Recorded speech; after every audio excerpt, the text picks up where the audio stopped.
Dear students, आज का हमारा टॉपिक है राष्ट्रपति के कार्य एवं शक्तियाँ।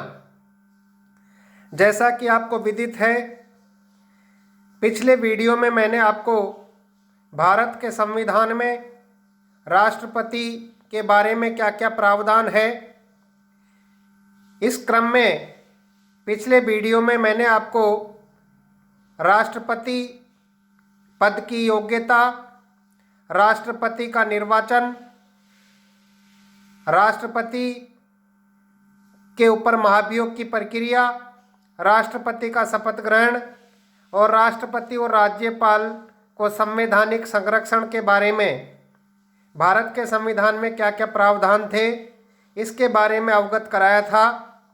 और आज का उसके अगले वीडियो में राष्ट्रपति के क्या कार्य और शक्तियां हैं भारत के संविधान में। जैसा कि मैंने पिछले वीडियो में आपको बताया था कि राष्ट्रपति देश का प्रथम नागरिक होता है और देश की समस्त शासन व्यवस्था का संचालन राष्ट्रपति के नाम से किया जाता है। इसी क्रम में राष्ट्रपति के निम्न कार्य हैं। राष्ट्रपति की समस्त शक्तियों को दो भागों में बांटा जा सकता है।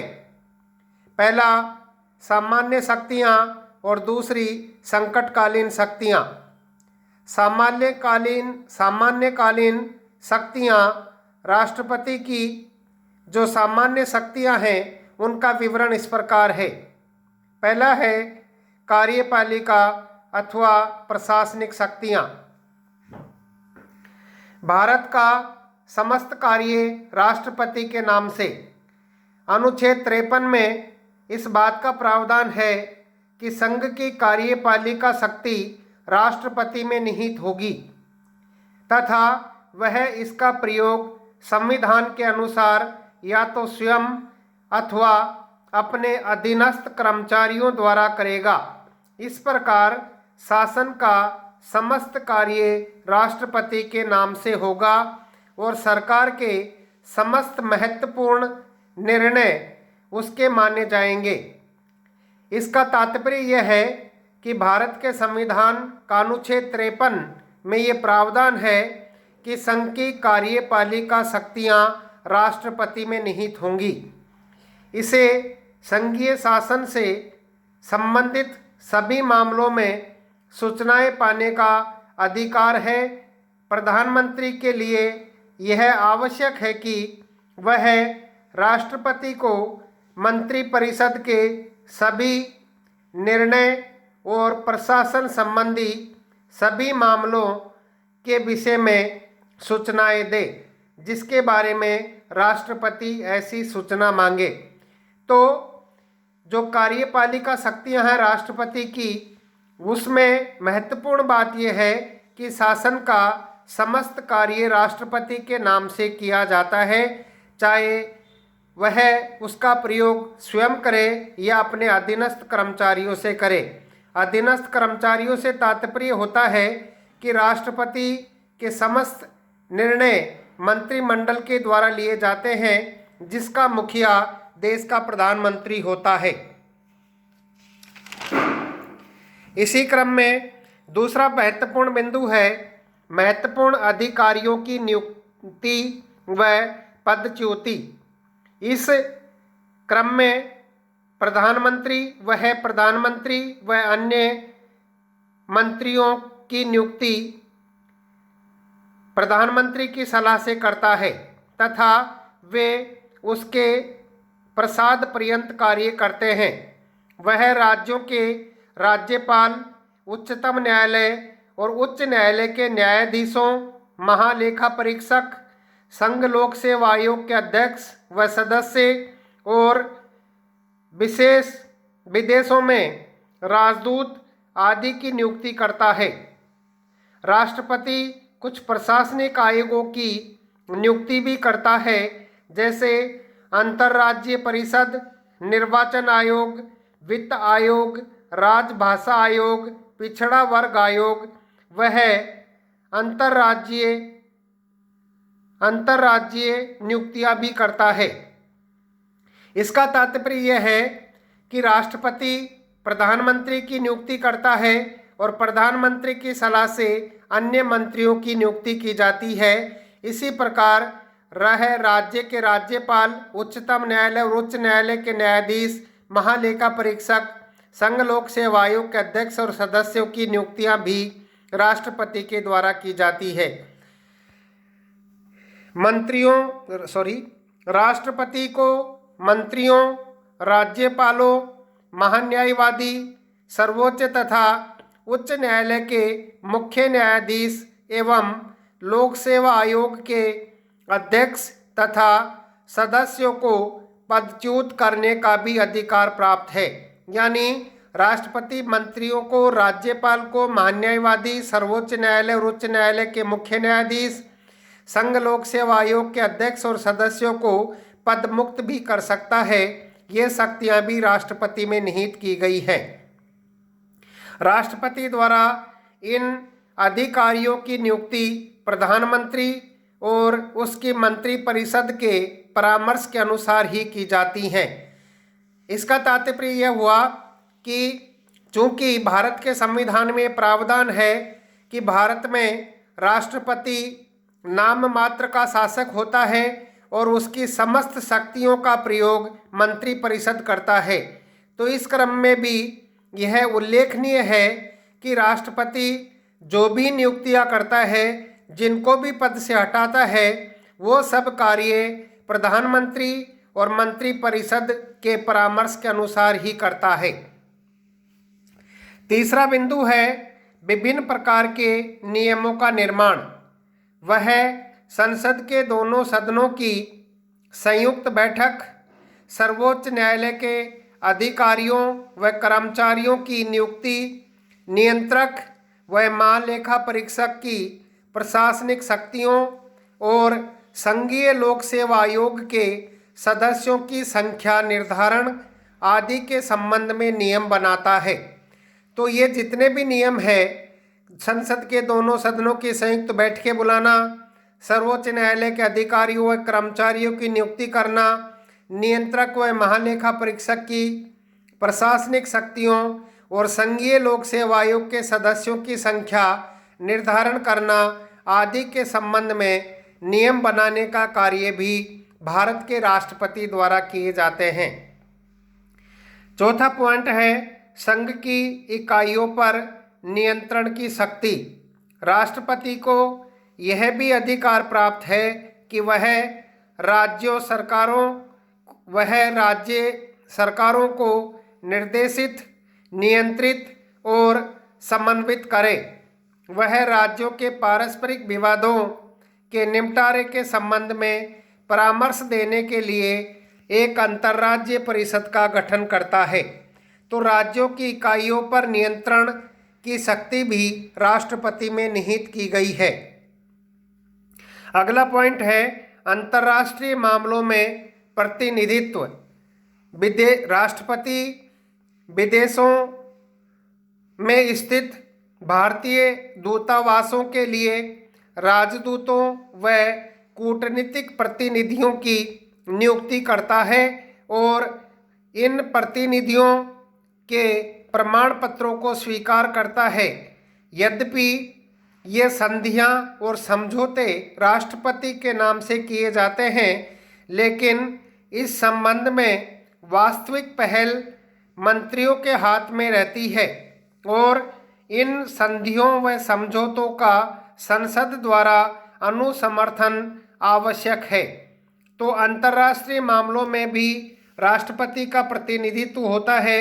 वह विदेशों में राजदूतों की नियुक्तियां करता है, उनके प्रमाण पत्रों को स्वीकार करता है, लेकिन ये समस्त कार्य भी राष्ट्रपति मंत्रियों की सलाह के आधार पर ही करता है। नेक्स्ट है सर्वोच्च सेनापति के रूप में।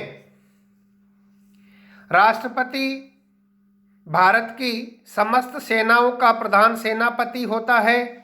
प्रतिरक्षा सेनाओं, युद्ध और शांति तथा आदि के विषय में कानून बनाने की शक्तियां केवल संसद को प्राप्त हैं। अतः भारत का राष्ट्रपति संसद की स्वीकृति के बिना न तो युद्ध की घोषणा कर सकता है और न सेनाओं का प्रयोग कर सकता है। तो इस संदर्भ में भारत के संविधान में ये प्रावधान है कि राष्ट्रपति 3 सेनाओं का सर्वोच्च सेनापति होता है और प्रतिरक्षा सेनाओं, युद्ध और शांति की घोषणा राष्ट्रपति के द्वारा की जाती है, लेकिन यह सारे कार्य भी वह संसद की स्वीकृति से ही करता है। संसद की स्वीकृति के बिना न तो वह युद्ध की घोषणा कर सकता है और न ही सेनाओं का प्रयोग कर सकता है। जैसा कि आपको विदित है, भारत के संविधान के अनुच्छेद 352, 356 और 360 के तहत राष्ट्रपति को आपातकालीन शक्तियां प्राप्त हैं।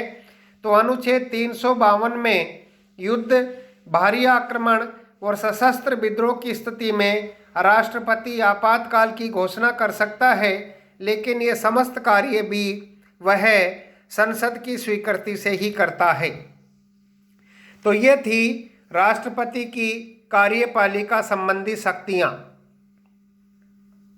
दूसरी शक्ति है लेजिस्लेटिव पावर या विधायी शक्तियां, जिनको विधायिनी शक्तियां भी कहते हैं। भारत का राष्ट्रपति भारतीय संघ की कार्यपालिका का वैधानिक प्रधान तो है ही, साथ ही भारत की संसद का भी अभिन्न अंग माना जाता है। इस कारण राष्ट्रपति को विधायी क्षेत्र की विभिन्न शक्तियां प्राप्त हैं। जैसा कि आपको विदित है, मैंने पहले भी बताया था आपको कि भारत में संसद का तीसरा अभिन्न अंग राष्ट्रपति को माना जाता है। अर्थात संसद से तात्पर्य होता है लोकसभा, राज्यसभा प्लस राष्ट्रपति। तो मैं आपको यहाँ ये भी अवगत कराऊंगा कि राष्ट्रपति को संसद का अभिन्न अंग क्यों माना जाता है। इसका कारण यह है कि संसद के दोनों सदनों से कोई भी बिल या विधेयक पास हो जाता है, वो तब तक व्यवहार में लागू नहीं होगा जब तक राष्ट्रपति उस पर अपने हस्ताक्षर ना कर देता हो। इसलिए राष्ट्रपति को संसद का अभिन्न अंग माना गया है। विधायी शक्तियों में पहला है विधायी क्षेत्र का प्रशासन। वह संसद का अधिवेशन बुलाता है और इसी के द्वारा संसद का सत्रावसान भी होता है। वह किसी भी समय लोकसभा का विघटन कर सकता है। संसद के अधिवेशन के प्रारंभ में राष्ट्रपति दोनों सदनों की संयुक्त बैठक में अभिभाषण देता है, जिसमें शासन की नीति का वर्णन किया जा सकता है। किसी विधेयक पर दोनों सदनों के बीच मतभेद होने की स्थिति में वह उनकी संयुक्त बैठक भी बुला सकता है। तो विधायी क्षेत्र का प्रशासन भी राष्ट्रपति के द्वारा किया जाता है। संसद का अधिवेशन राष्ट्रपति के द्वारा बुलाया जाता है। संसद का सत्रावसान भी राष्ट्रपति के द्वारा होता है और वह किसी भी समय लोकसभा का विघटन कर सकता है। संसद के अधिवेशन के प्रारंभ में राष्ट्रपति दोनों सदनों की संयुक्त बैठक में अभिभाषण देता है और उस अभिभाषण में शासन की नीति का वर्णन होता है। इस प्रकार दोनों सदनों के बीच अगर कोई मतभेद हो जाता है तो ऐसी स्थिति में उनकी संयुक्त बैठक भी राष्ट्रपति ही बुलाता है। ये राष्ट्रपति की विधायी क्षेत्र के प्रशासन से संबंधित शक्तियां हैं। दूसरा है सदस्यों को मनोनीत करने का अधिकार। राष्ट्रपति को राज्यसभा में 12 सदस्य मनोनीत करने का अधिकार है। ऐसे सदस्य जो साहित्य, विज्ञान, कला या अन्य किसी क्षेत्र में विशेष सेवा की हो। इसी प्रकार राष्ट्रपति लोकसभा में 2 एंग्लो इंडियन सदस्यों को मनोनीत कर सकता है। तीसरा है विधेयकों पर विशेष निषेधाधिकार का प्रयोग। संसद द्वारा पारित प्रत्येक विधेयक राष्ट्रपति के सामने उसकी स्वीकृति के लिए भेजा जाता है। राष्ट्रपति की स्वीकृति के बाद ही वह कानून का रूप ग्रहण करता है। वह किसी विधेयक को स्वीकार या अस्वीकार कर सकता है। वह साधारण विधेयक को कुछ सुझावों के साथ पुनर्विचार के लिए संसद को लौटा सकता है, लेकिन यह विधेयक संसद द्वारा पुनः संशोधन या बिना संशोधन के पारित कर दिया जाता है तो राष्ट्रपति को दूसरी बार उसे स्वीकृति देनी ही पड़ेगी। इस प्रकार राष्ट्रपति की निषेधाधिकार शक्तियां अंतिम नहीं है। इसका तात्पर्य यह है बच्चों कि कोई भी विधेयक वास्तविक रूप से कानून का रूप तभी लेता है जब उस पर राष्ट्रपति अपने हस्ताक्षर कर देता है। तो निषेधाधिकार या वीटो के संबंध में राष्ट्रपति को यह अधिकार है कि वह किसी भी विधेयक को पुनर्विचार के लिए एक बार संसद को वापस भेज सकता है, लेकिन संसद उसको चाहे पुनर्विचार करके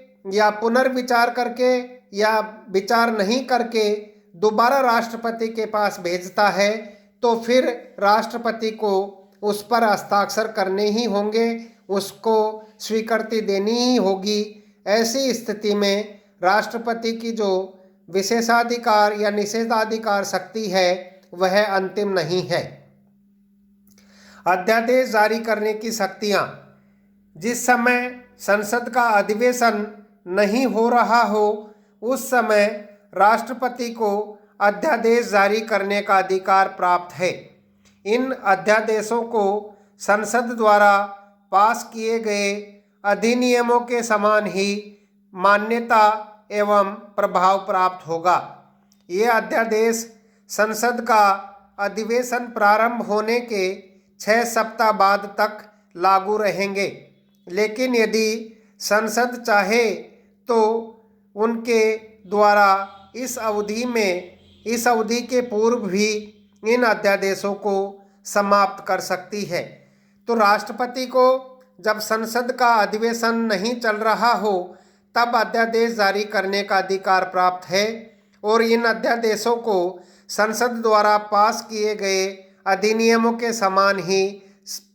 समान ही प्रभाव रहता है, जिसका 6 सप्ताह तक लागू रहता है और संसद चाहे तो इस अवधि के पूर्व भी इन अध्यादेशों को समाप्त कर सकती है। इस प्रकार राष्ट्रपति को अध्यादेश जारी करने की शक्ति भी भारत के संविधान के द्वारा निहित की गई है।